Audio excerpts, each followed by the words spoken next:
प्यारे दोस्तों, मनुष्य की प्रेम के प्रति, वफादारी के प्रति, कमिटमेंट के प्रति और सांसारिक जिम्मेदारियों के प्रति समझ बढ़े, इस विषय पर आज मैं कुछ कहना चाहती हूँ। नाम नहीं, आपने सबने नहीं सुना होगा शायद, महाराज भर्तृहरि। युग बदल गया ना, आज रस कहाँ रहा। भर्तृहरि में रस लेंगे तो बंदा सत्य को समझने लगेगा, और सत्य में किसी को जीना नहीं, सत्य से दूर भागना है। और मोमेंटरी असत्य में जो एंजॉयमेंट है, बस उसमें जी लेना है। इसलिए ऐसी महान कथाएं, ऐसा महान इतिहास, ऐसे महान पात्र धीरे धीरे धीरे धीरे समाज के मानस में से विस्मृत होते जाते हैं। ऐसा नहीं कि लोग नहीं बताते हैं, लोग शब्द छोटा पड़ रहा है, ऐसा नहीं कि हमारे महात्मा नहीं बता रहे हैं, लेकिन बहुत कम। आज तो स्थिति ये है कि ऐसी बात करो कि देखने के लिए बंदा लालायित हो जाए। तो आज किसकी लालच है आदमी में? पैसे। हुक और क्रुक, आई वांट मनी। बस तो पैसे वाले जल्दी कैसे हो जाओगे, कैसे आप विजेता हो जाओगे।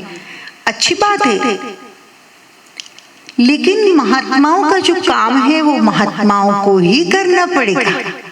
क्रिकेट की बात और कोई बता सकता है, वो मैं नहीं बताऊंगी तो चलेगा कि कितने छक्के में कितने क्या विजय हासिल की, किसने कितने रन लिए, ये सब मैं बताऊं तो ठीक है, मुझे नॉलेज हो पर्सनली तो इट इज +1 फॉर मी।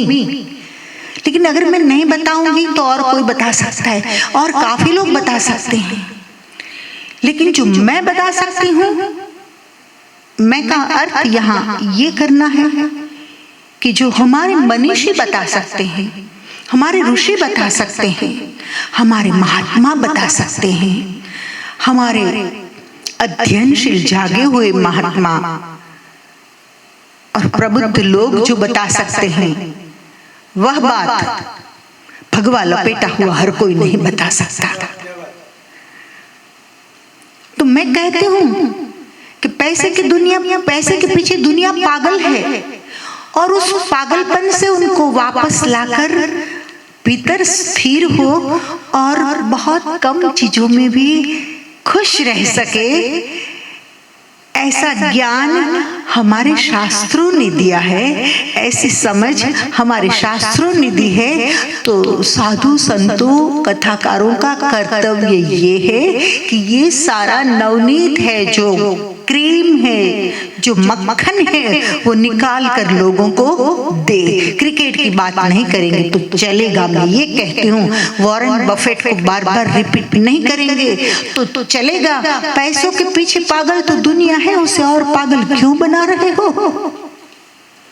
सही की गलत? उसको भोगवाद में डूबे हुए आदमी और हर तरह से भीतर से सड़ गया है। बाहर से बहुत सुंदर ब्यूटी, लेकिन वो ऊपरी का है, ऊपरी सब भीतर से सड़ चुका है। हर तरह से, विचारों से, कैरेक्टर से, प्रिंसिपल से, हर तरह से जो सड़ चुका है। किस लिए? चमड़ी और पैसे के लिए। उसको क्यों और पागल करें हम पैसों के लिए? हमको तो ये बताना है कि वॉरेन बफेट कह रहा है कि 5,000 का ट्राउजर नहीं पहनोगे तो चलेगा, 200 रुपये का ट्राउजर भी तन ढकने के लिए बहुत काफी है। ये बताना जरूरी है। सिंपलिसिटी। खैर, विषय पर आ रही हूँ। थोड़ी भूमिका जरूरी थी, इसलिए 2-5 मिनट बोल दिया। दोस्तों, महाराज भर्तृहरि का नाम सबने नहीं सुना है। सलमान का नाम सबने सुना है। यही तो कमजोरी है। और कमजोर कड़ियां जो है उससे दूर करके हमारे समाज में मैं चाहती हूं कि मैं एक ऐसी प्रेम, समझदारी और संगठन की ऐसी श्रृंखला रचूं कि इंसान को धन वैभव को देखकर प्यार न करे, लेकिन आदमी की इंसानियत को देखकर प्यार करे, गुणों को प्रेम करना सीखे। किसी की मर्सिडीज है किसके पास, इसलिए दोस्ती नहीं करे।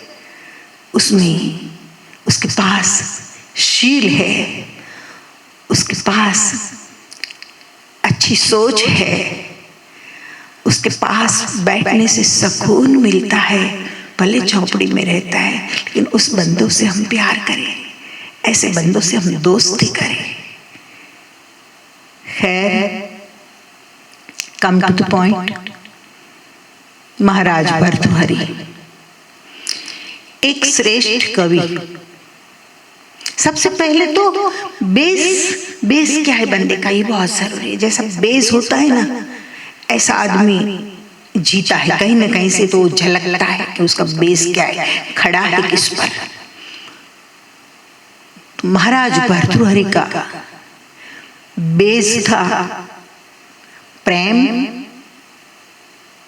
और उस बेस में मिश्रण था ज्ञान का। जैसे कुछ चीजों में केमिकल डालते हैं ना, फिक्सिक बोलते हैं, तो पक्का हो जाता है।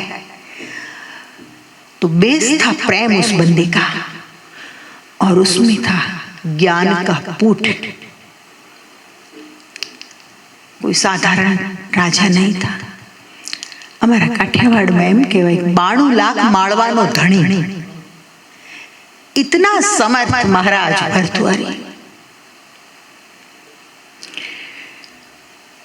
होता है कभी छोटा सा हादसा आदमी को बहुत बड़ा बना देता है। आपको कंट्रोवर्शियल स्टेटमेंट लगेगा, ये कैसा स्टेटमेंट? फिर से बोलती हूँ, छोटा सा हादसा आदमी को जगा देता है और बहुत बड़ा बना देता है।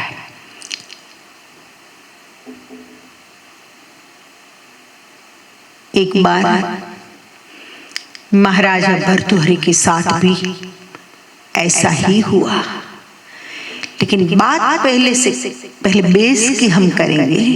तो जो प्रेम और ज्ञान बेस में पड़ा था, तो जो ज्ञान था ना, उसकी ज्ञान पिपासा, ज्ञान जिज्ञासा, उस जिज्ञासा ने उसे मौका दिया असंख्य ग्रंथों को पढ़ने का, छोटी सी उम्र से। और ये बचपन से होता है, वही सच्चा और पक्का होता है। फिर तो ऊपर से जब होता है वो ठीक है, थोड़ा बहुत रट लिया, लेकिन बेस पक्का होता है बचपन में अध्यात्म का। महाराज भर्तृहरि, सबसे पहले तो मैं कहूंगी कि एक श्रेष्ठ सर्जक, श्रेष्ठ कवि।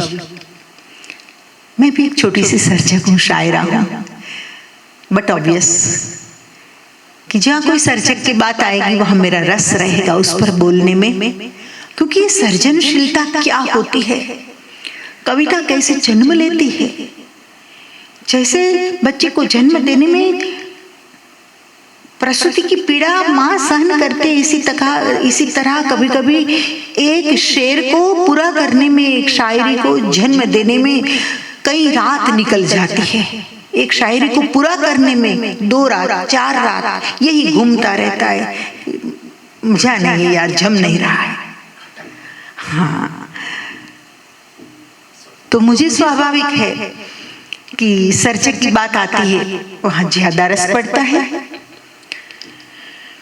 तो महाराज भर्तृहरि एक अध्ययनशील राजा था। ये प्लस हुआ हमारे भारत के लिए और साहित्य जगत के लिए, क्योंकि बाकी राजा महाराजे मतलब खाओ पियो मौज करो, नर्तकियां नाचती हो और शबाब और शराब, लोग ये समझते हैं। लेकिन सब राजा ऐसे नहीं थे, एक एक से बढ़कर राजा महाराजे भारत में हुए हैं। महाराजा जनक विदेही, ऐसे तो कई को मैं गिना सकती हूँ, लेकिन विषयांतर नहीं होना करना चाहती हूँ मैं। दोस्तों, महाराज भर्तृहरि ने एक उत्तम कवि ने 3 शतक हमको दिए। शतक का अर्थ क्या है? 100 श्लोकों का जो बना हुए है शतक, या 100 दोहा हो या 100 चौपाइयां हो, लेकिन जो 100 पंक्तियां हो या कपलेट्स हो 100, उसे कहते हैं शतक। 1000 का बना हो उसे हजारा कहते हैं, 700 का बना हो उसे 700 कहते हैं, 40 का बना हो उसे 40 कहते हैं। एक जनरल नॉलेज की बात आ गई तो बोल दिया। एनीवे, आगे बढ़ते हैं। 3 शतक लिखे महाराज भर्तृहरि ने। संस्कृत के कवि राजशेखर ने बहुत प्यारी बात बताई है। एक कवि का काव्य केवल कागज पर उतरकर उसके घर में ही रह जाता है, घर तक, और श्रेष्ठता होती है जो कविता में, तो उनके मित्रों तक वह कविता पहुंचती है, क्योंकि कोई बोर होना नहीं चाहता है, हर बंदा आनंद चाहता है। तो अच्छी कविता होती है थोड़ी, तो मित्रों तक पहुंचती है, राजशेखर जी कहते हैं। उससे अच्छी कविता होती है तो और कवियों तक पहुंचती है, मित्रों तक नहीं, और कवियों तक भी रेफरेंस लेते एक कवि दूसरे कवि का, और उससे अच्छी कविता होती है तो समय के पंख पर बैठकर विश्व विहार करती है वह कविता। भर्तृहरि एक ऐसा कवि है, मैं गदगदित हो जाती हूँ ऐसी बातें जहां आती है साहित्य की। तो एक ऐसे कवि है महाराज भर्तृहरि, जिनकी कविता समय के पंख पर बैठकर विश्व विहार करने लगी, और हम जैसे तो, मेरे जैसे तो काफी महात्मा पागल है उसकी कलम के पीछे। 3 शतक लिखे। पहला शतक श्रृंगार शतक, दूसरा शतक नीति शतक, और तीसरा शतक वैराग्य शतक।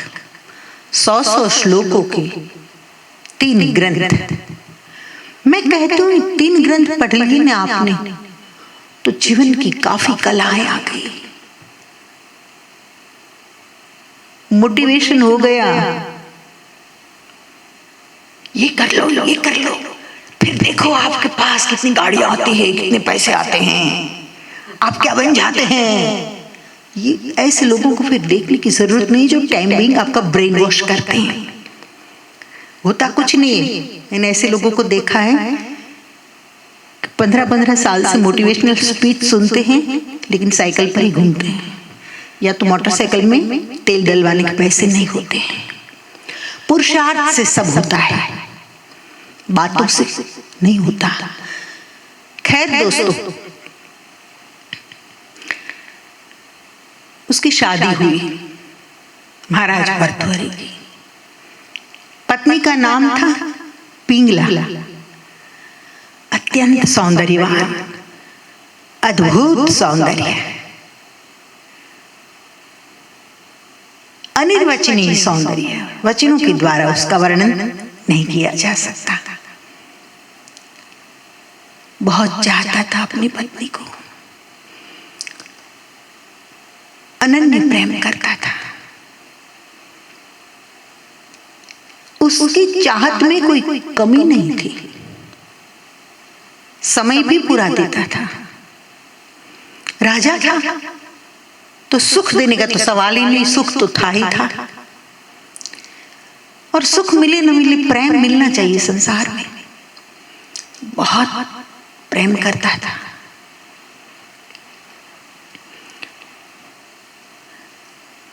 जीवन को भोगा, संसार का आनंद लिया। अर्धांगिनी, अर्धांगना, नारी को आधा अंग कहा है। अगर वह नारी बेवफा हो जाए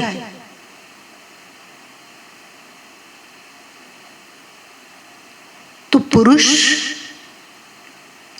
समझ लो पैरालिटिक हो गया, आधा अंग खत्म हो गया उसका। ऐसा ही कुछ हादसा महाराज भर्तृहरि के साथ घटा। लेकिन पहले श्रृंगार की बात पूरी कर देती हूँ कि श्रृंगार शतक कब लिखा, केवल कल्पना से नहीं। श्रृंगार का पूरा पूरा जीवन में आनंद और अनुभव लिया और फिर उसके दिल में से एक भाव उठा कि जिस श्रृंगार का मैंने आनंद लिया है, अनुभव लिया है, वह श्रृंगार कैसा होता है मैं कलम से कागज पर उतारूं। क्योंकि 9 रसों में ये भी एक रस है और श्रृंगार के तो 2 प्रकार का है। और रसों के 2 प्रकार नहीं है, लेकिन श्रृंगार रस के तो 2 प्रकार के हैं, संयोग श्रृंगार और वियोग श्रृंगार।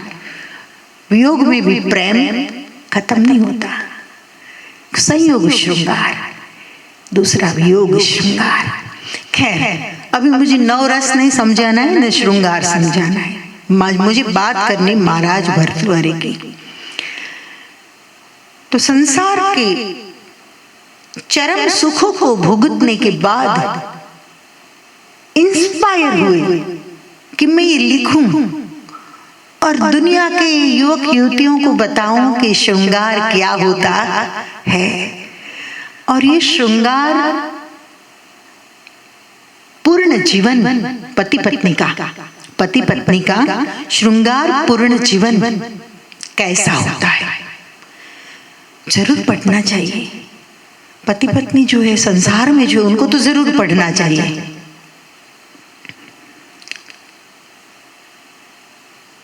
सोचो आप, श्रृंगार के ऊपर 100 श्लोक लिखे और अद्भुत, रोम रोम में वो प्रेम उसका जाग गया होगा, तब जाकर कोई ऐसा लिख सकता है श्रृंगार पर। ऐसे में एक हादसा घटा, अब सुनना, जिसे कहते ना करुणांतिका ट्रेजेडी, उसके साथ घटी।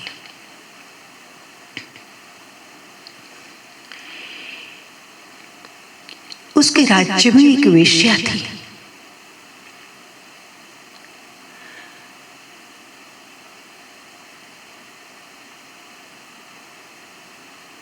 कट ले लो। एक बार एक महात्मा के पास सन्यासी थे। उस सन्यासी के पास कहीं से अमर फल आया। ऐसे भी है हमारे शास्त्रों में संजीवनी वनस्पति जो नवजीवन दे सकती है, ऐसा जिक्र काफी जगह पर मिलते हैं। तो अमर फल सन्यासी के पास आया।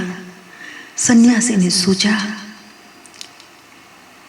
कि मैं तो जिंदा ही मर गया हूं, जो जिंदा ही मर जाता है वो नाम अमर कर जाता है, यह बात नहीं कोई आशा, तुम चाहो तो हमारे साथ चलो। तो मैं तो बस ऐसे ही इसमें रह रहा हूं, जब तक दिन है जीवन के तब तक ठीक है, मुझे तो कोई अमर होने की मोह माया नहीं है, या अमर होकर सुख भुगतने की कोई माया नहीं है, ये त्याग है। त्याग एक भाव है, त्याग एक तीव्र भाव है। और वह कैसा तीव्र भाव कि एक बार जागा सो जागा, जो छूटा सो छूटा, फिर उसे पकड़ने की इच्छा न हो। ये त्याग है। वैसे शरीर से छोड़ दिया, बाहर से छोड़ दिया, साधु बन गए, संप्रदाय की भीड़ में मिल गया, और फिर जो संसार खड़ा होता है, वाह, हमको लगता है कि ऐसे तो साधु नहीं बनना चाहिए था, बिजनेसमैन अच्छा बन सकता था, लेकिन उन लोगों ने तय किया है कि हमको धर्म के फील्ड में बिजनेस करना है। अपना अपना फील्ड होता है ना सबका। खैर छोड़ो, तो ये त्याग की मैंने अर्थ बताया कि छूट गया सो छूट गया, सहजता से, सम्यक रूप से, और फिर जो छूटा है उसके प्रति कभी मोह पैदा न हो, ये है सच्चा त्याग। सन्यासी ने सोचा कि मैं तो साधु हूं, ये अमर फल मुझे नहीं खाना है, नहीं मुझे अमर होना है। और ईश्वर की शरण में जो गया, ईश्वर को समर्पित हो गया, वो तो वैसे ही अमर हो गया। यीशु को क्या कोई मार पाया है? मीरा क्या कभी खत्म हुई है? ये तो हमारे साथ है, भजनों में है। मंसूर को क्या कोई मार पाया है? किन जल्लादों ने मंसूर को मारा उसका नाम नहीं मिलेगा, आपको कोई याद नहीं करेगा, लेकिन मंसूर को सब याद करेंगे। दोस्तों, सन्यासी ने सोचा कि ये बहुत मूल्यवान है, मैं सन्यासी हूं, मेरे लिए कुछ मूल्यवान नहीं है सन्यास से बढ़कर कुछ भी नहीं, लेकिन मैं समझ तो सकता हूं इस अमर फल का मूल्य क्या है, मैं किसको दूं। विवेकी था, उसने सोचा कि न्याय, नीति, सत्य और धर्म से राज्य संचालन करने वाले एक श्रेष्ठ कवि और संत प्रेमी महाराज भर्तृहरि से ज्यादा श्रेष्ठ पात्र कौन मिल सकता है इस फल के लिए। और ऐसा राजा अमर फल खाए और अमर बन जाए तो करोड़ों लोगों का हित कर सकता है। मैं महाराज भर्तृहरि को दूंगा। महात्मा आते जाते रहते थे, मैंने कहा ना उसके बेस में प्रेम और ज्ञान, वो दो चीजें पड़ी थी।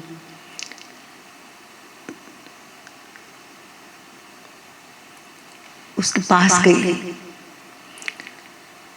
महाराज ने प्रणाम किए, सन्यासी ने आशीर्वाद देते हुए कहा, महाराज ये अमर फल है,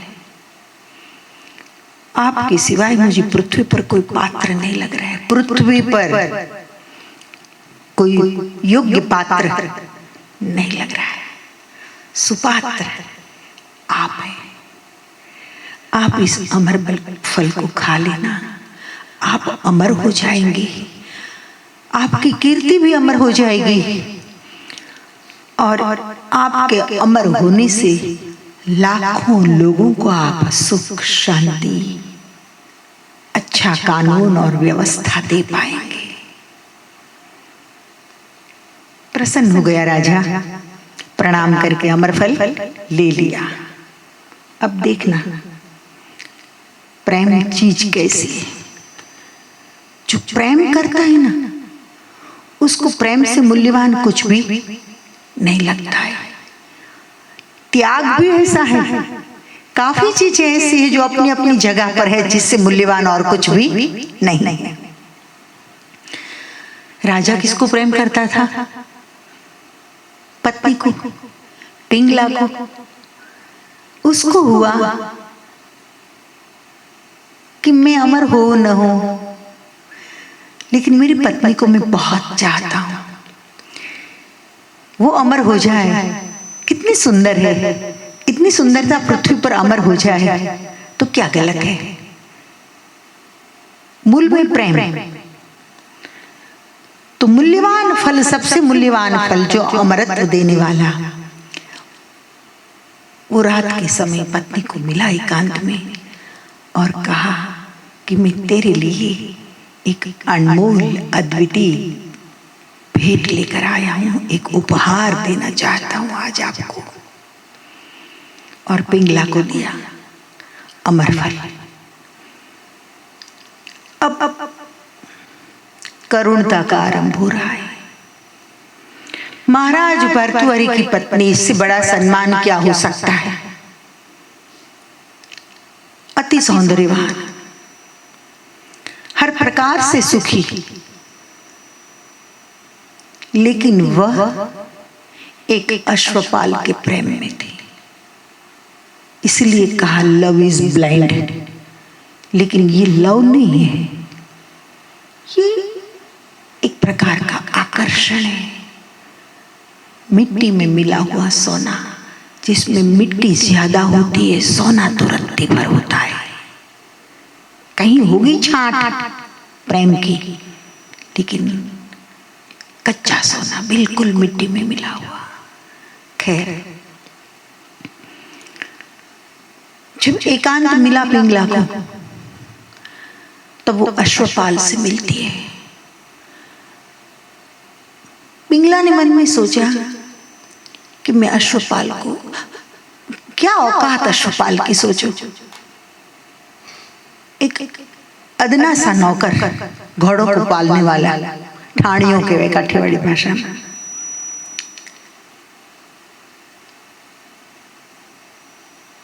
लेकिन पिंगला को अब मैं अमर होकर क्या करूंगी। मैं मेरे प्रेमी को दूंगी। तो वो फल लेकर एकांत में अश्वपाल को देती है और कहती है कि ये तू खा ले, क्योंकि मैं तुझे बहुत प्रेम करती हूँ, और कोई मूल्यवान चीज मिले ना तो बंदा अपने प्रेमी को देना चाहता है। तो तू खा ले, तू अमर हो जाएगा, मैं अमर होकर क्या करूंगी। अश्वपाल ने ले लिया और हुआ क्या, अति एक्सट्रीम जिसे कहते हैं, तो बात एक्सट्रीम पर तो वहां पहुंचती है कि अश्वपाल एक वेश्या के प्रेम में था।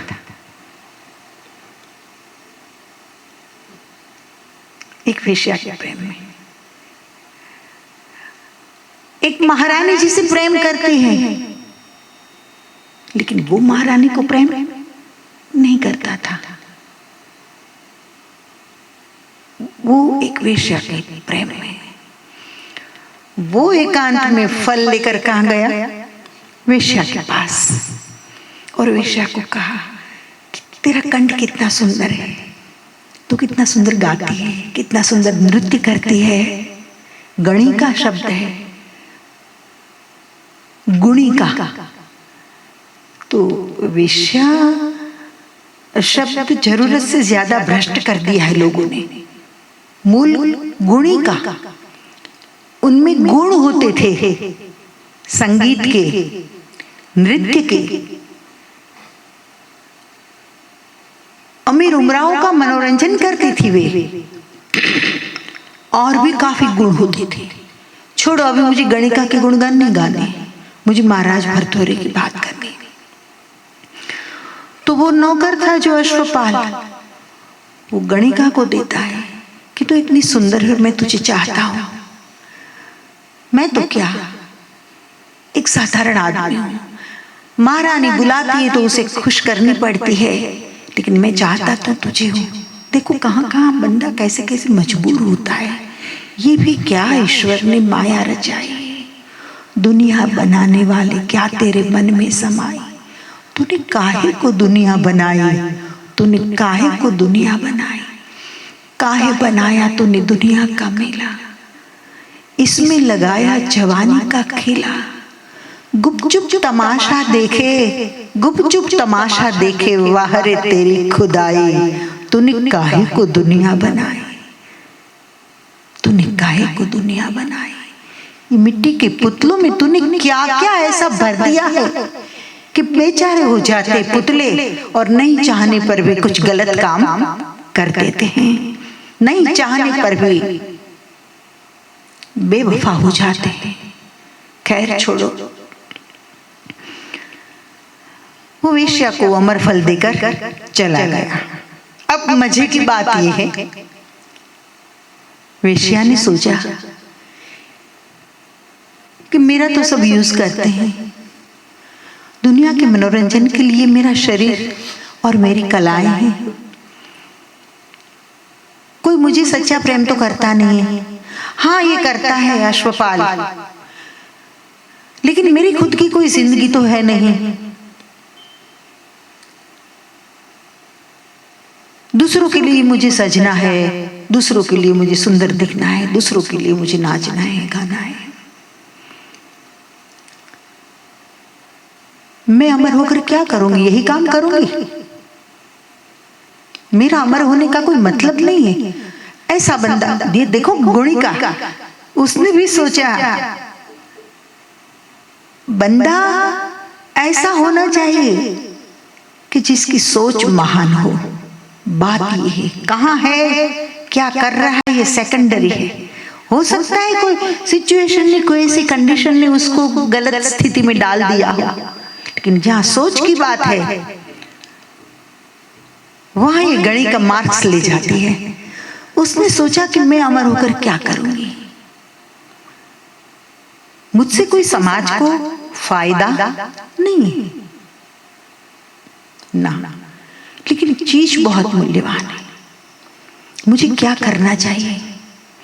उसने सोचा कि हमारे अन्नदाता महाराज भर्तृहरि जैसा श्रेष्ठ पात्र कोई दुनिया में नहीं है, तो मैं महाराजा भर्तृहरि के पास जाकर कहूंगी कि ये लीजिए और आप इसको आरोगिए, वह अमर हो जाएगा ना तो दुनिया का कल्याण करते रहेंगे हमारे राजा। सोच, गणिका भरे दरबार में, राज दरबार में आती है। महाराज को समाचार मिल, महाराज ने कहा प्रवेश दो, आने दो। गणिका कहती है ये अमर फल है महाराज, कहीं से मेरे पास आया है और मैं आपसे विनती करती हूँ, मैं तो आपको क्या दे सकती हूँ, लेकिन ये बहुमूल्य फल मेरे पास आया है, तो मुझे लगता है कि आपसे ज्यादा सुपात्र और कोई नहीं है। आप अमर बन जाएंगे तो हम जैसे हजारों का जीवन संवर जाएगा। आपको मैं अर्पण करती हूँ ये नाचीज की ओर से जो आपको एक छोटी सी गिफ्ट मिल रही है, आप स्वीकार कर लीजिए। राजा ने ले लिया, लेकिन सोचने लगा कि यहाँ कहाँ कैसे आया, ये तो मेरे पास आया था, मैंने मेरी पत्नी पिंगला को दिया था। हकीकत तो जाननी पड़ेगी। संक्षेप में कहती हूं, यह हकीकत जाना तब पता चला कि पत्नी बेवफा है। बस एक छोटा सा हादसा, मैंने बिगिनिंग में कहा था ना, आदमी को कभी बहुत महान बना देता है। धक्का लग गया, दिल टूट गया। कहते हैं बेशक मस्जिद मंदिर तोड़ो, लेकिन किसी का दिल मत तोड़ना। दिल टूट गया। पिंगला मेरा सर्वस्व में जिस पर न्योछावर करता था, और वह केवल एक पत्नी नहीं है, राज रानी है, भविष्य की राजमाता है। और उसके कृत्य जो ऐसे होंगे तो आगे तो क्या होगा, दूसरे तीसरे जनरेशन में ये सब जीन्स आएंगे, जीन्स में ये चीजें। गहरी सोच के बाद निर्णय ले लिया। वैराग्य जाग गया, वितराग। एक क्षण में राज्य सिंहासन, खमा खमा वाह वाह जिसकी हो रही थी, ये आसान नहीं है सब छोड़ना। पिंगला एक क्षण में सब छोड़ा और भगवे वस्त्र ग्रहण कर लिए। एक क्षण में अलक्ष निरंजन अब तो उसकी शरण में जो लक्ष्य में नहीं आता है, मन के द्वारा जिसे पकड़ा जाता नहीं है, उसकी शरण में निकल पड़े महाराज भर्तृहरि। लेकिन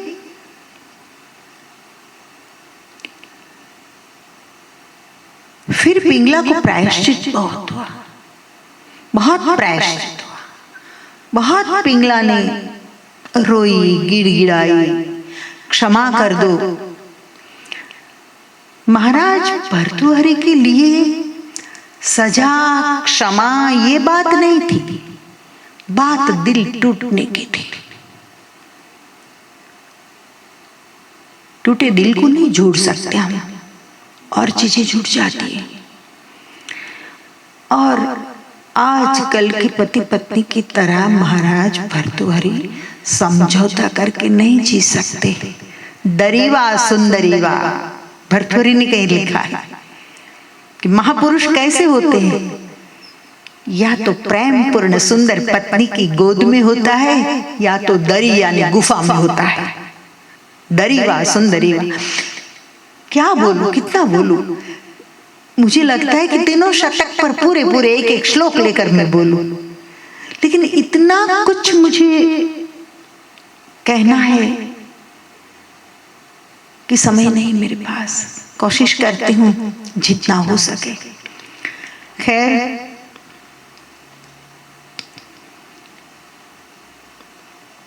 पिंगला कुछ नहीं कर पाई। महाराज भर्तृहरि निकल गए। और फिर कवि तो पड़ा था अंदर, कलम तो चलेगी, उसका काम तो करेगा। अंदर से जैसे जैसे रूपांतरण होगा या आवश्यकता होगी, उसके अनुसार सर्जन का विषय बदलता जाएगा। लेकिन सर्जक साधु बन जाए तो उसका सर्जनशीलता खत्म नहीं होती है। कलम तो थी ही लिखनी। नीति शतक लिखा है, राजा कैसा होना चाहिए। कभी कभी मुझे विचार आता है कि गांधीनगर में और दिल्ली में जाकर जितने भी नेता है ना, हमारे नेता जी है ना जितने, उन सबको मेरी ओर से मैं नीति शतक का पुस्तक गिफ्ट करूं। लेकिन मुझे ये भी पता है कि अनीति शतक कोई लिख देगा तो फटाफट पढ़ लेंगे, नीति शतक कहीं गार्बेज में चला जाएगा। ये भी मुझे पता है। लेकिन फिर भी मैं विनती करती हूं, राजकारणियों को नहीं, पॉलिटिशियनों को नहीं कह रही हूं, लेकिन जिस किसी व्यक्ति में नेतृत्व करने की शक्ति है और अच्छा नेतृत्व कर सकता है और जो दे सकता है, उस हर व्यक्ति को एक बार नीति शतक पढ़ना चाहिए। नीति क्या होती है, बहुत बहुत प्यारा पुस्तक है। जवानी थी, सुंदर पत्नी थी, एक अनुभव अलग था, तब अनुभव उतरा श्रृंगार शतक के रूप में। एक नीतिवान राजा था तो चिंतन उतरा नीति शतक के रूप में। और वैराग्य जब परिपक्व हो गया, पहले तो जो हुआ भगवा पहना, दिल टूटा,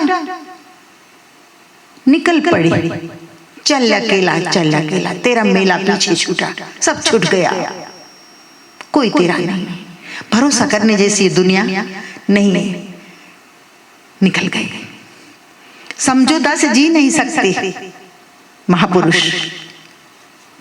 खैर, वैराग्य जब तीव्र बना और वैराग्य ने जब पूर्णता प्राप्त की, तब तीसरा शतक लिखा और उस शतक का नाम है वैराग्य शतक। क्या लिखा है?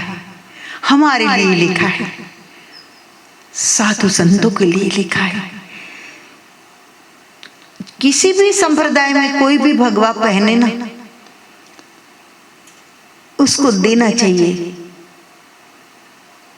जैसे माला देते हैं, ये कंठी देते हैं, जो भी हर संप्रदाय की एक फॉर्मेलिटी में कहूंगी, क्योंकि फॉर्मेलिटी से कोई साधुता नहीं पैदा हो जाती अंदर। वो तो एक शुरुआत, एक घोषणा है कि भाई हाँ, अब मैंने संसार को छोड़ा, मतलब मोह छोड़ा संसार के प्रति, और मैं मुक्ति के प्रति प्रयाण कर रहा हूं, बस ये घोषणा है। लेकिन सबको एक बार वैराग्य शतक पढ़ना चाहिए। मैंने तो बहुत बचपन में पढ़ा, गदगदी इसलिए हो रही हूं कि मुझे मेरे जीवन के बचपन के श्रेष्ठतम क्षणों का स्मरण हो रहा है। मेरे साथ क्या हुआ पता है? अभी मुझे तीनों शतक लाकर दोगे तो साइड में रखना पड़ेगा, क्योंकि मैं कहूंगी मैंने पढ़ लिए हैं और कुछ मुझे अभ्यास करना है, अध्ययन करना है, क्योंकि मुझको बल मिलता है, इसलिए बड़े बड़े भाषण देने के लिए नहीं, मुझे बल मिलता है। और जो इन चीजों को चाहने वाले हैं वे सुनेंगे, और मुझे चाहने वाले तो जरूर सुनेंगे, कम से कम कि माँ बोल रही है, बस चाह ऐसी चीज होती है ना कि हाँ माँ बोल रही है, एक बार सुने, कुछ न कुछ तो होगा। मुझे कॉन्फिडेंस है इतने मेरे श्रोताओं पर मुझे इतना कॉन्फिडेंस है। खैर दोस्तों, गदगदित इसलिए हो जाती हूं मैं, मेरे पिताजी ने मेरे हाथ में, मैं जब 7वीं कक्षा में थी तब तीनों शतक हाथ में लाकर रख दिए। गरीबी बहुत थी घर में, कहीं से लाए, बोले बेटा कुछ दिन के लिए लाया हूं, ऐसा कर तू तीनों शतक लिख ले बेटा। पैसे बुक खरीदने के पैसे नहीं थे, बोले तीनों शतक तू लिख ले। मैंने कहा पितृ आज्ञा शिरोमान्य, और बच्चे छोटे होते, थकान तो लगती नहीं, थाली उठाई हाथ में, टेबल कुर्सी क्या मेरा, दीवार का सपोर्ट, वो दीवार मेरा तकिया, थालियां बड़ी बड़ी होती थी एक जमाने में। आज सब नैनो टेक्नोलॉजी आ गई ना, तो थाली छोटी छोटी हो गई, और अब तो थाली भी कहाँ रही, अब तो कागज खाओ फेंको, यूज एंड थ्रो। आदमी भी ऐसा हो गया, आदमी की मेंटालिटी भी छोड़ो। तो पिताजी ने ला कर दिए। आज भी मिलेंगे बेटा आपको, आज भी नीचे आप देखोगे मेरे लिटरेचर में, तो उसमें तीनों मिले या न मिले, क्योंकि इधर से उधर स्थानांतर बहुत हुए। अभी भी कभी जूनागढ़ रहती हूँ, कभी गढ़ड़ा रहती हूँ, कभी वडोदरा रहती हूँ, जहाँ मौज पड़े वहां मुसाफिर की तरह रहती हूँ मैं। तो कुछ कहीं और पढ़ा है, कुछ कहीं और पढ़ा है, लेकिन आज भी यहाँ से एकाध शतक तो मिल जाएगा, लिखा हुआ, मेरे हाथों से लिखा हुआ। तो थाली, ये मेरा टेबल, घुटने मोड़े पैर की ओर, कागज पिताजी लाकर, रेलवे में थे तो रेलवे के कागज आते थे, दे देते थे, पेन लाकर दे देते थे, बेटा जल्दी लिख देना, बुक्स वापस करनी है। मैं कहती थी हाँ। दीवार का सपोर्ट लिया,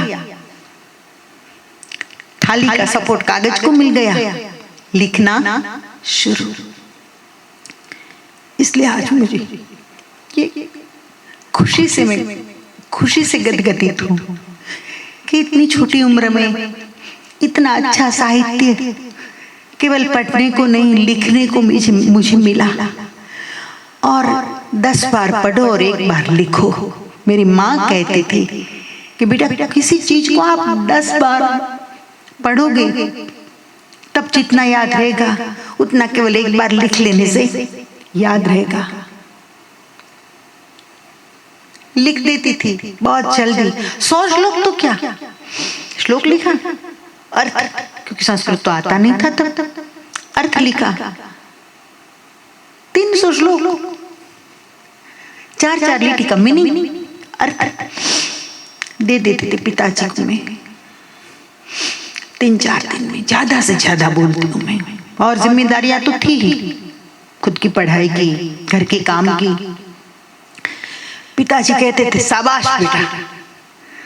वो शाबाश बेटा सुनने के लिए जितना मेहनत करना पड़े, जितना लिखना पड़े, मैं लिखने को तैयार थी। लेकिन वह शब्द बस वही मेरे लिए मोटिवेशन था। दुनिया के बेस्ट मोटिवेटर मेरे लिए कोई थे तो मेरे माता और पिता थे। खैर छोड़ो, मुझे मेरी बात नहीं करनी है। लेकिन मुझे याद आ गया, सब थोड़ा शेयर कर लिया। आपको भी शायद प्रेरणा मिल जाए, कोई अच्छी चीज मिले। तो मैं तो दुआ करूंगी कि आपको अच्छे से अच्छा टेबल मिले, कुर्सी मिले, नोट पेन सब कुछ आपको मिले।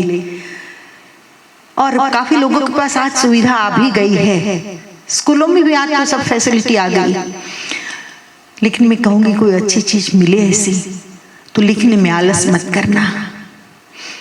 बचपन में जो स्मरण में आ जाता है ना, बिल्कुल ताजा होता है, फ्रेश ब्रेन होता है हमारे पास। दुनिया का कचरा, टेंशन, जिम्मेदारियां नहीं होती है। बच्चे को तमाचा भी कोई मार लेता है ना तो 2 मिनट के बाद वो हंसता हंसता माँ के पास आता है, जल्दी भूल जाता है, ग्रजेस नहीं होते उसके मन में। तो वो फ्रेश ब्रेन जब होता है, फ्रेश माइंड होता है, तब अगर अच्छे बीज बो दिए हुए होते हैं तो भले काफी समय के बाद भी उसके अच्छे फल जरूर आते हैं। तो अध्ययनशील बनना, पढ़ाई करना, अच्छी चीज मिले तो थोड़ी कलम चला लेना। खैर आगे बढ़ रहे हैं। तो पहला कौन सा ग्रह पुस्तक लिखा? महाराज भर्तृहरि ने श्रृंगार शतक। दूसरा, किंग कैसा होना चाहिए, राजा कैसा होना चाहिए, नीति क्या होती है, प्रजा वात्सल्य, प्रजा के प्रति प्रजा वत्सलता क्या होती है, ये नीति शतक लिखा। और तीसरा लिखा वैराग्य शतक। आज मुझे वैराग्य शतक के एक श्लोक की बात करनी है खाली। इस श्लोक पर आने के लिए मुझे इतनी भूमिका बनानी पड़ी। आपको पता हो न हो पता नहीं बेटा मुझे, लेकिन मैंने ऐसे पुस्तक देखे हैं कि पुस्तक छोटी हो और प्रस्तावना लंबी हो। नहीं मानोगे आप, बट इट इज फैक्ट। क्योंकि वो छोटी सी पुस्तक में क्या है ये समझाने के लिए ही प्रस्तावना इतनी बड़ी हो गई कि लोग कहेंगे ऐसा हो सकता है कभी, हाँ ऐसा हो सकता है। तो इस एक श्लोक पर आने के लिए मुझे इतना बोलना पड़ा और मुझे अच्छा लगा बोलना, क्योंकि आपको भी काफी चीज सुनने के लिए मिली, सोचने के लिए मिली। संसारियों को भी, राजनीतिज्ञों को भी और वैरागियों को भी, भगवे वालों को भी। खैर फिर अमर फल का क्या हुआ ये पता नहीं है। अमर फल का क्या हुआ ये तो पता ही नहीं है। लेकिन अमर साहित्य मिल गया सन्यासियों को, जिसका नाम है वैराग्य शतक। श्लोक है, भोगे भोगे रोग भयम कुलच्युति भयम। थोड़ा धैर्य रखना पड़ेगा क्योंकि संस्कृत में रस नहीं है, श्लोकों में रस नहीं है। आज तो बस आज ऐसी बातें करो सुपरफिशियल, बस फटाफट फटाफट सबको थोड़ा मनोरंजन मिल जाए। ऐसी बातों में थोड़ा धैर्य चाहिए, थोड़ी ब्रह्म जिज्ञासा चाहिए, मुमुक्षा चाहिए। ये श्लोक मैंने क्यों लिया? आप कहेंगे 300 श्लोकों में से यही श्लोक क्यों? इसका कारण है, इसका शीर्षक है, मैं कहूंगी ये शीर्षक ये देना इस वीडियो का कि भय कहाँ नहीं है। यही शीर्षक देना कि भय कहाँ नहीं है। भोगे रोग भयम कुलेच्युति भयम वितेन्द्रुपालाद्भयम् माने दैन्यभयं बले रिपुभयम् रूपे जराया भयम् शास्त्रे वादिभयम् शास्त्रे वादिभयं गुणे खलभयम् काये कृतान्ता भयम् सर्वे वस्तु भयान्वितं भुवि नृणाम् वैराग्यमेवाभयम्। बड़ी प्यारी बात है, अर्थ समझाती हूँ। भोगे रोग भयम, कितना चिंतन किया होगा महाराज भर्तृहरि ने भगवे पहनकर। निर्भय कौन है? निर्भयता कहाँ है? हर वस्तु में भय है, हर परिस्थिति में भय है दोस्तों। भोगे रोग भयम, बड़ी प्यारी बात बताई कि भोग भुगतने में रोग का भय है। भोग भुगतते जाओ भुगतते जाओ भुगतते जाओ। एड्स जैसे रोग कहाँ से आते हैं? भोग में से आते हैं। भोग की अति हो गई। भोगे रोग भयम, बहुत स्वीट पसंद है, खूब खाई खूब खाई, अचानक पता चला डायबिटीज 500 हो गया, शुगर 500 पहुंच गया। भोग भुगता, खूब घी खाया, तेल खूब खाया, पकौड़े बहुत पसंद है, हर तीसरे दिन पकौड़े बनाओ, समोसे बनाओ, ये करो वो करो। कोलेस्ट्रॉल बढ़ गया, फैट बढ़ गई। भोगे रोग भयम, राज्य क्षमा एक रोग का नाम है। राजा महाराजा कोई होता था, उसका नाम ही राज्य क्षमा। क्यों? भोग भुगतने का उनको अधिकार था ऑफिशियली। एक रानी नहीं, 100 रानियों का रिकॉर्ड है। स्वाभाविक है कि ऐसे रोग लागू हो। वैसे आज तो टीबी कहते हैं उसको, लेकिन गहरा टीबी थोड़ा, ये कहूंगी मैं, असाध्य रोगों में आती है। आज तो इलाज मिल गया है, लेकिन आयुर्वेद का जमाना था तब की बात है। कुछ रोगों को असाध्य माने गए कि उसे साध नहीं सकते, उसे मिटा नहीं सकते, उसे ठीक नहीं कर सकते, फिर गया। खैर छोड़ो। भोगे रोग भयम, याद रखना, लिख लेना। एक डायरी तो आपकी होनी चाहिए, उसमें पूरे आप 3 शतक मत लिखो, लेकिन कम से कम कुछ ऐसी चीज हो टपका लो। भोगे रोग भयम, भोग भुगतने में रोग का भय है। बहुत तीखा खा लिया, बहुत तीखा खा लिया, और मिर्ची डालो, और लाल चटक सब्जी होनी चाहिए, पाइल्स हो गए। मिर्ची खाई थी यहां से और लाल खून पड़ रहा है नीचे से। भोग और क्या? भोगे रोग भयम, भोग भुगतने में महाराज भर्तृहरि कहते हैं रोग का भय है। मतलब भोग में आप ऐसा नहीं समझना कि सब प्रकार के भोग मिल गए तो आप निर्भय हो गए, ना ना, वहां रोग का भय है। कुले च्युति भयम, उत्तम कुल है आपका। उत्तम कुल में, उत्तम कुल का अर्थ मैं ये नहीं कह रही हूं कि ब्राह्मण उत्तम है और शूद्र उत्तम नहीं है। अर्थघटन मेरी बातों का सीमित कभी मत करना। मेरी सोच बहुत विशाल है, मैं कहीं बंधी हुई नहीं हूं। जो कुछ कहती हूं समग्र मानवता को लक्ष्य में रखकर मैं बोलती हूं, किसी एक ज्ञाति को लक्ष्य में रखकर नहीं बोलती हूं। कुल तो सबका हो सकता है ना, वैश्य का कुल हो सकता है, शूद्र का कुल हो सकता है, ब्राह्मण का कुल हो सकता है। लेकिन कुछ कुल ऐसे होते हैं कि साथ साथ पीढ़ियों से सब लोग अच्छे हो, किसी ने कोई गलत काम नहीं किया हो।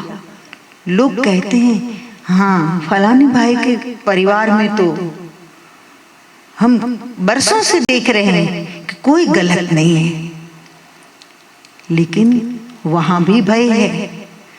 मन में हमेशा डर रहता है।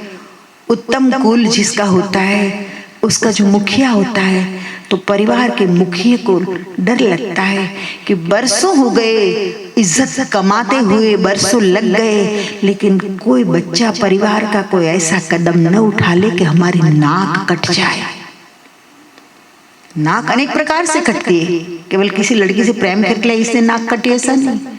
इसकी विस्तृतीकरण में मुझे नहीं जाना है।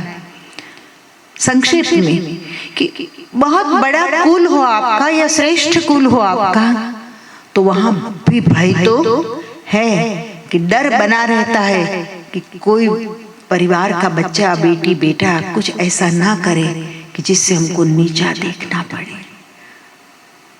तो च्युति भयम, कलंक लग जाए ऐसा कोई ना करे, धब्बा लग जाए ऐसा कोई ना करे। तो उत्तम कुलवान को किसका डर लगता है? कलंक का। भोगे रोग भयम कुले च्युति भयम वित्तेन्द्रुपालात् भयम। बहुत धन है आपके पास, बहुत धन, तो किसका डर है? बोले राजा का। आज टैक्स बोलते हैं, एक जमाने में हम उसे लगान बोलते थे, कर बोलते थे, इंग्लिश वर्जन में हम टैक्स बोलते हैं। तो ये डर है, हमारा ही धन है, लूट कर कहीं से नहीं लाए हो आप, आपका ही है, आपकी मेहनत का है, आपके पुरखों के द्वारा आपको मिला है। लेकिन हर चीज का कागज आपको रखना पड़ेगा, हर चीज का प्रूफ रखना पड़ेगा कि हाँ ये मेरे दादा ने दिया था, इसकी ये लिखान देखो, ये है हमारे पास, इसका प्रूफ ये है, इसका कहाँ से खरीदा, इसका बिल ये है। कितनी परेशानी है, जी नहीं सकते शांति से। ये तो एक प्रकार का अत्याचार है। लोगों की चीज पुरखों ने बड़ी मेहनत करके कमाई हुई अपने बेटे को दी, गलती इतनी हुई कि लिखाई पढ़ाई करनी रह गई। सरकार के लोग आए, उठा कर ले गए और 140 गुना ठोक दिया दंड उसका। अंधा कानून। खैर मुझे कोई तकलीफ नहीं है क्योंकि मैंने वो टेंशन पाला ही नहीं है। लेकिन एक जनरल बात है कि महाराज भर्तृहरि कहते हैं कि वित्तेन्द्रुपालात् भयम, आपके पास बहुत धन आ गया तो कोई निर्भय नहीं हो गया आप।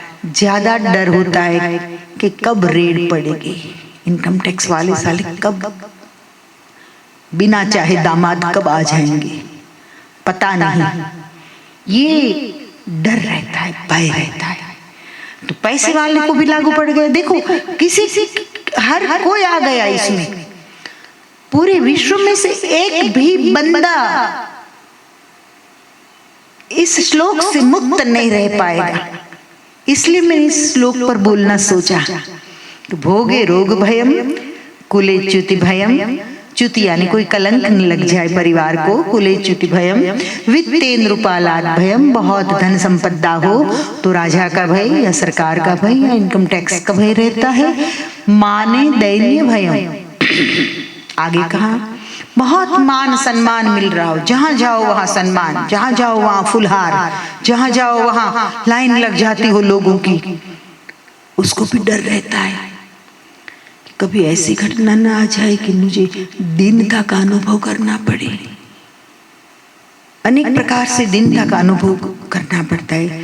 कभी कोई किसी ने अपमान कर दिया या तो सम्मान की आदत पड़ गई, तो कभी कोई हार लेकर आया ही नहीं, इंतजार कर रहे थे कि लाइन लग जाएगी। मैं तो जहां जाता हूँ वहां फुलहार की लाइन लग जाती है लोगों हाथ में लेकर, लेकिन यहाँ तो कोई एक 10 रुपये का फुलहार भी नहीं लाया। मैं तो ये कहती हूँ ये मूर्खता छोड़ो, मुझे बहुत बहुत विचित्र लगता है। अरे हम कुदरत के बच्चे, वैसे फूल भी कुदरत के बच्चे हैं। उसकी डाली पर सहजता से उसका जन्म होने दो, उसको खिलने दो, रहने दो, उसको उसकी सुवास प्रसारित करने दो, उसके सौंदर्य को आंख भर के देखो, उसकी सुवास लो। आपके गार्डन की, आपके घर की शोभा बढ़ा रहे। घर के लोग घर की शोभा नहीं बढ़ाते हैं। आज इतने घटिया हो गए हैं लोग, घर के लोग घर की शोभा नहीं बढ़ा रहे हैं, और एक चुपचाप एक छोटा सा पुष्प हमारे घर की, हमारे आंगन की, हमारे मंदिर की शोभा बढ़ा रहा है। तो मैं तो ये कहूंगी कि मंदिर की बात छोड़ो, आंगन तक रहने दो, गमले तक या गार्डन तक ही रहने दो। जरूरी नहीं है उन निर्दोष सुंदर सुवासित पुष्पों की गर्दन मरोड़कर उसको हमारी गर्दन में डाले, हाड़ मांस के पुतले पर डाले। ये दुर्गंध युक्त है। स्प्रे छिड़कना पड़ता है ना। पुष्प को कभी स्प्रे छिड़कते हुए देखा ना?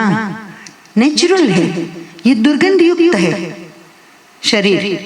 हकीकत है, 2 दिन नहीं नहाओगे तो आपको तो पता नहीं क्या होता है, लेकिन पड़ोस में जो बैठा है, आपके पास जो बैठा है, उसको त्रास हो जाएगा कि क्या करे, ये तो बिना नहाया है। इसलिए स्प्रे वालों का धंधा अच्छा चल रहा है, छिड़कते रहो या नहाते रहो। खैर छोड़ो, विषय की ओर मैं आ रही हूँ कि फुलहार के लिए इतना पागलपन क्यों? मैं तो ये कहती हूँ, मुझे कोई गाली दे साधु संत या मंदिर वाले लोग तो मुझे कोई तकलीफ नहीं है, मन पेट भर के मुझे गालियां दो, लेकिन मैं चाहती हूँ पुष्पों को बचा लो, फूलों को बचा लो। फूलों की गर्दन मरोड़ कर, उसको सुई डालकर, धागा पिरो कर, पत्थरों को पहनाना, ये क्या फिलसफी है? समझ में आता है कुछ? जिसे हम भगवान कहते हैं, तो मूर्ति ने कभी ये तो नहीं कहा कि गर्दन मरोड़ो फूलों की और मुझे पहनाओ। अरे अब तो हद हो गई। फूल तो ठीक है, लेकिन कुछ पर्टिकुलर 200-300 साल पहले जो संप्रदाय पैदा हुए, उसमें तो उसके मंदिरों में तो जो क्रिकेट चल रहा है, एक फीवर बोलते हैं, क्रिकेट फीवर बोलते हैं। फिर एक पागलपन जब छा जाता है ना किसी भी चीज का, तब उसकी फीवर शब्द जोड़ देते हैं साइकोलॉजी में। तो क्रिकेट चल रही हो, धड़ाधड़ चौगे छक्के, इंडिया जीत रहा हो, वर्ल्ड कप की बात हो रही है, तो ठाकुर जी को क्रिकेटरों का वाघा पहनाते हैं। सच कह रही हूं मैं। फिर आप ये कहोगे कि आप ये श्लोक की बात पर से कहा वहां चली गई ना, श्लोक की बात पर ही हूं मैं। मुझे पता है कि मुझे क्या कहना है, लेकिन रेफरेंस में जो बात आएगी और मुझे जरूरी लगेगी, मैं जरूर कहूंगी। कोई सुने ना सुने इसकी परवाह मुझे नहीं है। मैं बोल रही हूं मेरे सेटिस्फेक्शन के लिए कि अगर लोग समझे तो किस किस प्रकार के कपड़े पहना देते ठाकुर जी को। मैंने 1-2 दिन पहले कहीं पढ़ा था, बहुत अच्छा लगा मुझे। मंदिर में गया तो पत्थर मिला, मंदिर में गया तो पत्थर मिला, मस्जिद में गया तो खाली मिला। मंदिर में गया तो पत्थर मिला, मस्जिद में गया तो खाली मिला, और गुरुद्वार में गया तो ढका हुआ मिला। गुरुद्वारे में गया तो ढका हुआ मिला। अब तू ही बता मैं तुझे कहाँ मिलूं? अब तू ही बता कि मैं तुझे कहाँ मिलूं? किस किस तरह से भगवान को कैद करके रखे हमने। किस किस तरह से भगवान का यूज किया है हमने। क्रिकेट फोबिया चल रहा है तो क्रिकेटरों का ड्रेस भगवान को पहना दो, मूर्तियों को पहना दो, तो दर्शन करने वाले बढ़ जाएंगे। आज तो ठाकुर जी को क्रिकेट का वाघा था। भीड़ चालू रहनी चाहिए, बाईहुक और क्रुक मंदिर में भीड़ कम नहीं होनी चाहिए। इसलिए जिस तरह से खेलना हो मूर्ति के साथ खेल लो। भगवान सब जानते हैं, वो मूर्ख नहीं है लेकिन उदार है, इसलिए आपकी भक्ति चला रहे हैं। उदार है इसलिए खेल लो, मेरे साथ खेलना चाहते हो तो खेल लो। बूढ़ा बाप होता है ना तो बच्चा उसके साथ खेलता है ना तो बूढ़ा बाप खेलने लगता है। खेलते खेलते दादा की दाढ़ी भी खींच लेता है ना तो भी दादा बोलता है कोई वो भी अच्छा लगता है बूढ़े बाप को, दादा को वो भी अच्छा लगता है, ग्रैंड फादर को। हाँ? बच्चा मार भी लेता है कभी कभी तो भी ग्रैंड फादर कहते हैं कोई बात नहीं, कोई बात नहीं, आजा बेटा, आजा बेटा। बस तो मूर्खों, ये ग्रैंड फादर है आपके, तो आप सब खेल कर रहे हो ना, वो चला लेते हैं। फर्क इतना है बच्चों में और आप में कि बच्चे करते हैं इनोसेंसी से करते हैं और आप लोग कर रहे हो चालाकी से कर रहे हो, कैश कर रहे हो भगवान को। छोड़ो, साक्षी है वो तो, सर्व साक्षी है, देख रहा है क्या चल रहा है। भोगे रोग भयम कुले च्युति भयम वित्ते नृपालाद भयम माने दैन्य भयम। तो ये मैं कहते फुलहार की जहाँ आदत पड़ गई हो और फिर कोई कहीं चले गए आप और मैं फलाना बापू, और कोई कहेगा ना बहुत बहुत फेमस कोई हो गया हो, बहुत फेमस, वहां अचानक उसको कह दोगे ना कि आप कौन, शॉक्ड हो जाएगा, दुखी दुखी हो जाएगा। मुझे पहचाना नहीं, मैं फलाना बापू। आप कहोगे ना कि नहीं मुझे नहीं पता है, मैंने नहीं पहचाना, तो उसका अस्तित्व खत्म हो जाएगा बिल्कुल। उसको ये लगेगा ये क्या हो गया मेरे साथ, सब अज्ञानता है, बाहर निकल जाओ। जिंदगी है, कभी भी आपके साथ कुछ भी हो सकता है, बस उसके लिए तैयार रहो। हमको सजग रहना है, हमको दृष्टा रहना है, हमारे लिए सजग रहना है और दृष्टा बने रहना है। माने दैन्य भयम, ये जितने भी मान सम्मान पाने की आदत वाले लोग हैं ना, फिर वो अदानी हो, अंबानी हो या साधु संत महात्मा हो, बड़े बड़े कोई भी हो, लेकिन जहां जाए वहां मान सम्मान मान सम्मान मान सम्मान मिलता रहता हो ना, वे अंदर से डरते रहते हैं कि कभी दीनता का प्रसंग तो नहीं आ जाएगा मेरे लिए। ये स्थिति होती है। खैर, माने दैन्य भयम बले रिपु भयम, कितने भी बलवान हो आप, कितने भी बलवान, लेकिन बलवानों को शत्रु का भय हमेशा सताता है, हमेशा सताता है। हाँ, वो कंस बहुत बलवान थे और देवकी का 8वां पुत्र उसे मारने वाला था। अभी तो देवकी और वसुदेव संसार में उतरे भी नहीं, खाली लेकर जा रहे थे, नई नई शादी हुई और कंस छोड़ने के लिए जा रहे हैं और आकाशवाणी हुई कि देवकी का 8वां पुत्र, बस इतना बलवान था कि मुझे कोई मारे, मुझे कोई हरा सके। देवकी वसुदेव को कर दिए कैद, एक के बाद एक के बाद एक के बाद एक, उनके बच्चे को लगे मारने, लेकिन अस्तित्व विराट है, अस्तित्व महान है, ऑलमाइटी सर्वशक्तिमान है। वो रास्ता कर देता है, वो रास्ता निकाल लेता है और अपना काम कर देता है अपने समय पर। इसमें हमारी चालाकी नहीं चलती है। तो बले रिपु भयम, बलवान को शत्रु का भय लगता है। वो साधारण बलवान फिर हो, कोई फाइटर हो, साधारण फाइटर हो, को किकिंग बॉक्सिंग थोड़ा बहुत कर लेता हो, रिंग में उतरने के पहले उसको भी पसीना आता है, क्या हुआ साला, हार तो नहीं जाऊंगा, मन में डर तो है। छोटे से लेकर बड़े जितने भी बलवान हैं सबको डर है।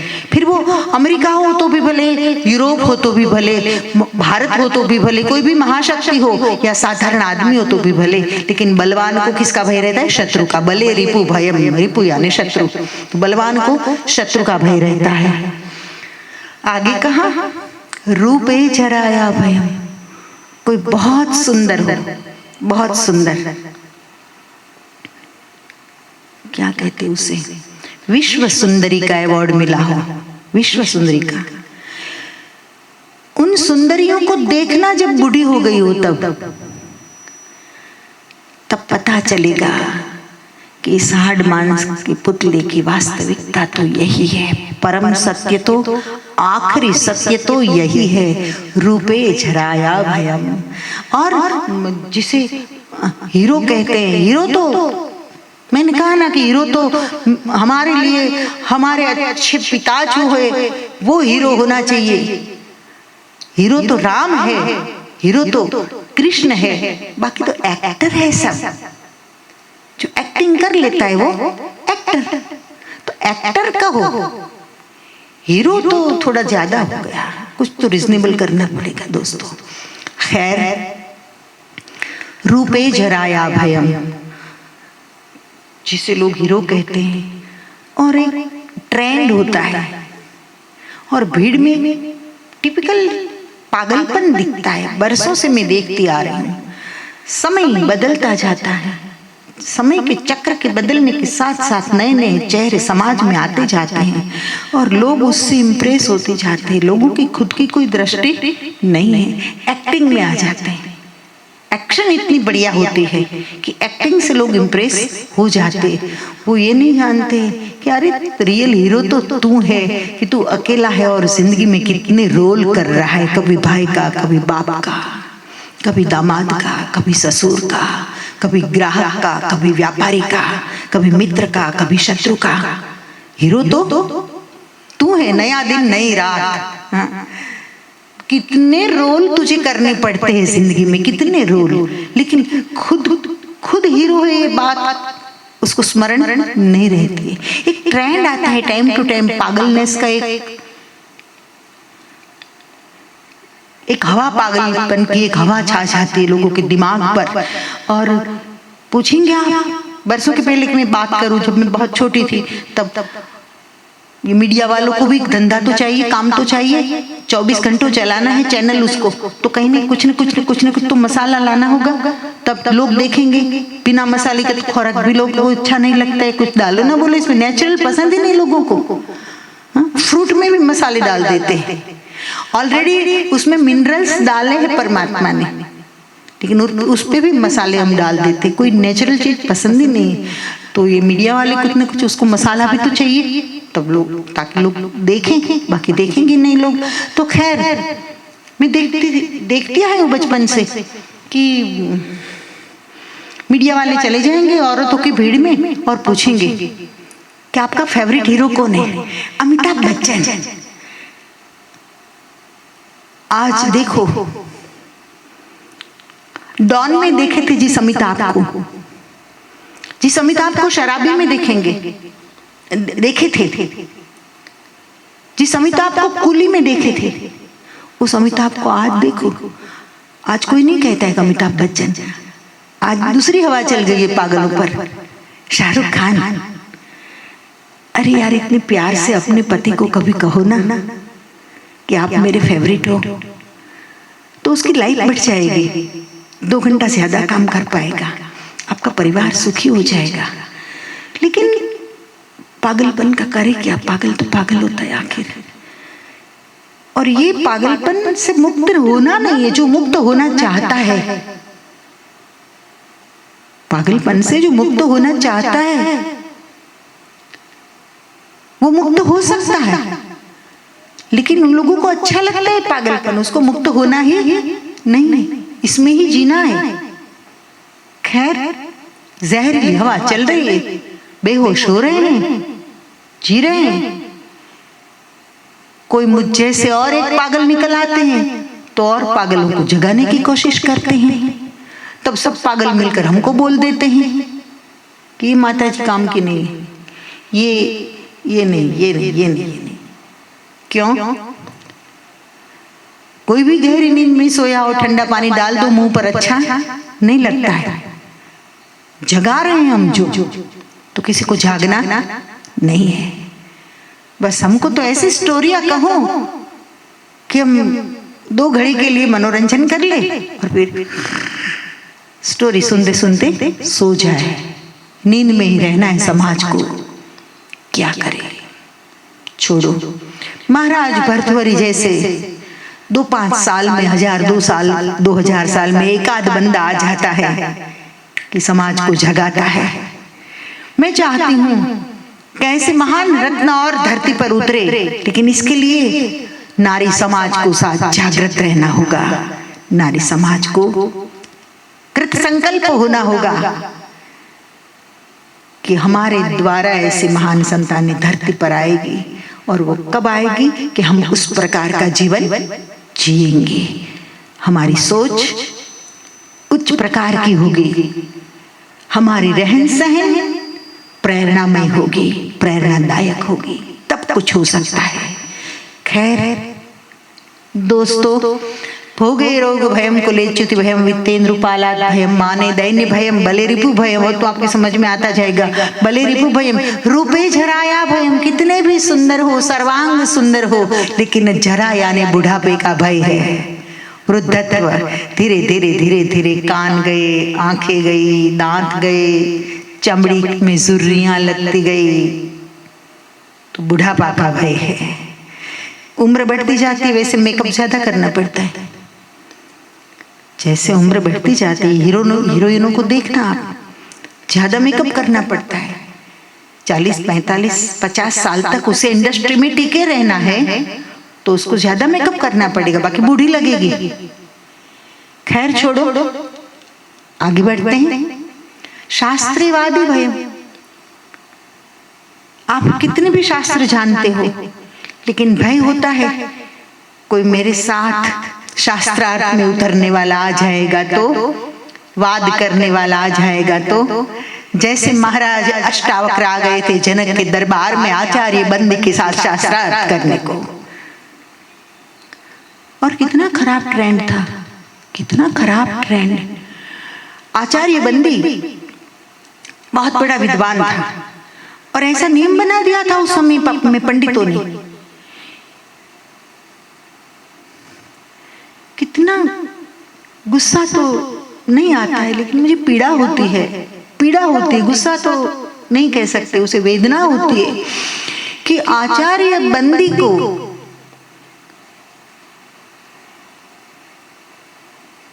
जो हरा दे तो आचार्य बंदी को पानी में डूबकर मर जाना है, लेकिन आचार्य बंदी के सामने जो हार गया तो उसको पानी में डूबकर, मतलब जो हारने वाला है उसको पानी में डूबकर मर जाना है। और कितनों को आचार्य बंदी ने हराया, और हजारों महान संभावना लेकर जो विद्वान और युवक भारत की भूमि पर जन्मे थे, केवल ईगो। ऐसा कानून थोड़ा कहीं होता है, जीवन लेना तो बहुत आसान है, जीवन देना मुश्किल है। तो आचार्य बंदी अच्छों को हरा देते थे, और अच्छे युवक सन्यासी जिसमें बहुत अच्छी संभावना पड़ी थी, उसको पानी में डूबकर मर जाना होता था। वे सारे जी गए होते ना तो आज भारत की शक्ल कुछ अलग होती, ये मैं कह रही हूं। धन्य है अष्टावक्र को कि अष्टावक्र ने आचार्य बंदी को ललकारा और हरा दिया। 8 अंग जिसके टेढ़े थे वो अष्टावक्र। कभी बात करेंगे, अभी समय नहीं है, भर्तृहरि पे बात करनी है, लेकिन संक्षेप में कह दूं कि बंदी को हरा दिया और फिर बंदी ने कह दिया कि अब मैं जल समाधि ले लूंगा। अष्टावक्र ने कहा कि आप जल समाधि नहीं लोगे। बोले नहीं, ये मेरी सजा है। कई लोगों को मैंने कंपलसरी जल समाधि दिलवा दी जो हार जाते थे वो, तो आज मेरा समय आ गया तो मैं समाधि ले लूंगा। अष्टावक्र बोले नहीं, मैं आपको क्षमा करता हूं और आपको जिंदा रहना वही आपकी सजा है। एक याद आ गई बात तो मैंने बता दिया। किस पर से? महाराज भर्तृहरि ने जो कहा कि शास्त्रेवादी भयम, शास्त्र का कितना भी ज्ञान हो, लेकिन उसको हमेशा मन में भय रहता है कि मुझसे बड़ा विद्वान अगर आ गया, शास्त्रार्थ में उतर गया, कुछ वाद विवाद हो गया और मैं हार गया तो। शास्त्रेवादी भयम गुणे खल भयम, अगर आप गुणवान हैं तो भी भय है। गुण में भय, हाँ कुछ तो दम है बात में, ऐसा कहा है। गुणे खल भयम, गुणवान को किसका भय होता है? दुष्टों का। दुष्टों में एक अवगुण होता है जिसको कहा है असूया। असूया का अर्थ क्या है? कि किसी के अच्छे गुण में से भी कुछ नेगेटिव निकालना, बात को तर्क करके या किसी भी तरीके से। अच्छे गुण में से भी कुछ गलत खराब व्याख्या करके उसको गलत है ऐसा साबित करना। ऐसे लोग दुनिया में है, पहले भी थे। तो गुणे खल भयम, गुणवान व्यक्ति को भी भय रहता है कि खल लोग मेरे बारे में क्या कहेंगे। र्यूमर, हाँ जिसका मनोबल दृढ़ है वे लोग नहीं डरते र्यूमर से, एक बात अलग है। लेकिन कॉमन मैन को तो यही लागू होता है, एक्सेप्शन इज एवरीवेयर। लेकिन कॉमन मैन के लिए तो यही सब बात है और कॉमन मैन ज्यादा है। तो दोस्तों गुणे खल भयम, काये कृतांता भयम। काया कितनी भी सुंदर हो, कितनी भी सुडोल हो, कितनी भी सुदृढ़ हो, कितने भी मसल आपके और ये क्या बोलते डोले शोले सब, बाइसेप्स ट्राइसेप्स सब कितने भी पावरफुल हो, स्ट्रांग हो, स्नायु कितनी भी अच्छी हो आपकी, तो भी कहा कि उसको मृत्यु का भय है। मैं एक ही एग्जाम्पल दूं, सिंपल। दारा सिंह का नाम सबने सुना है, रामायण तो सबने देखी होगी, रामानंद सागर की। हनुमान जी का रोल किया है जिसने, दारा सिंह कभी हारा नहीं। रिकॉर्ड है उसका कि रिंग में उतरा या खुली चैलेंज में कभी भी मैदान में उतरा, लाइफ में हारा नहीं, लेकिन मरा जरूर। मृत्यु किसी को छोड़ती नहीं है। तो काये कृतांता भयम, काया कितनी भी स्ट्रांग हो, शरीर आपका भले कोई रोग न हो, हट्टे कट्टे आप हो, लेकिन काया को कृतांत का भय है। कृतम अंतम इति कृतांतम, यमराजा जो अंत करता है, किसी को छोड़ता नहीं है। तो काये कृतांता भयम, शरीर को मृत्यु का भय है, मरना तो पड़ेगा ही पड़ेगा, राम हो या कृष्ण हो। काये कृतांता भयम, इस तरह से बात करते करते करते फिर कंक्लूजन पर आते हैं। कंक्लूड तो करनी पड़ेगी ना बात को, इतना सब बोलने का मतलब क्या रहा बाकी। तो महाराज भर्तृहरि का अनुभव कहता है, सत्य का अनुभव उसने लिया और उसने कहा कि सर्वे वस्तु भयान्वितम भुवि नृणाम, भुवि यानी पृथ्वी। हे राजन, खुद को कहते हैं संबोधित करते हुए, हे राजन सर्वे वस्तु भयान्वितम, जगत में हर चीज में भय है, हर परिस्थिति में भय है।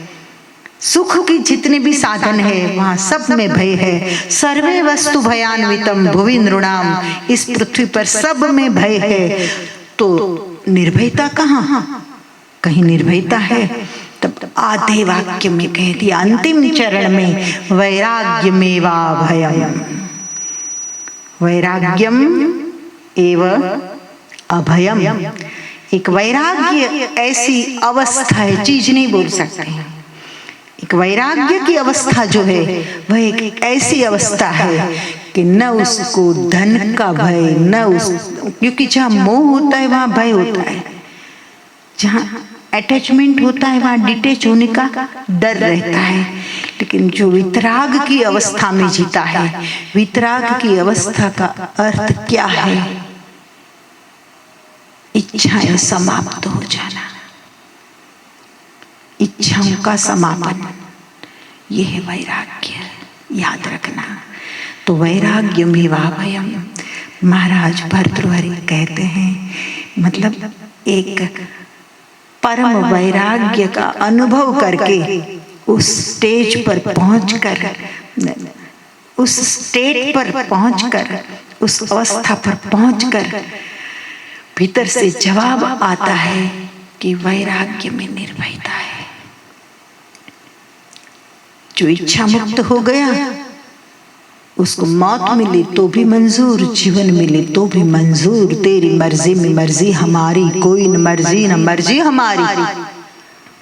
तो वैराग्य की अवस्था एक ऐसी है कि उसमें अभयता है, निर्भयता है, भय है ही नहीं। जहां मैं ये नहीं कह रही हूं कि आप सब वैराग्य बन जाओ, मैं इतना ही कहूंगी आज के प्रवचन के अंत में, वाणी को विराम देने से पहले मैं सिर्फ इतना ही कहूंगी कि इस बात पर एक बार विचार करना, भगवा पहनकर जंगल में चले जाने से ही वैरागी होंगे ऐसा नहीं हो सकता है कि संसार में रहकर भी अंदर से आप संपूर्ण शांत और स्थिर और इच्छा मुक्त रह सके। जो होता है वो होने दो।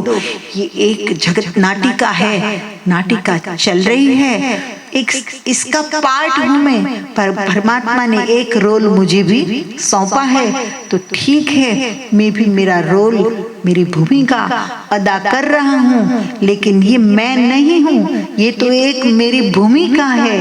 रियलिटी जो है वो तो मैं शुद्ध हूं, बुद्ध हूं, निर्भय हूं, आनंदमय हूं, और मैं कुछ भी नहीं चाहता, मैं निर्भय हूं। धन्यवाद, नमस्कार।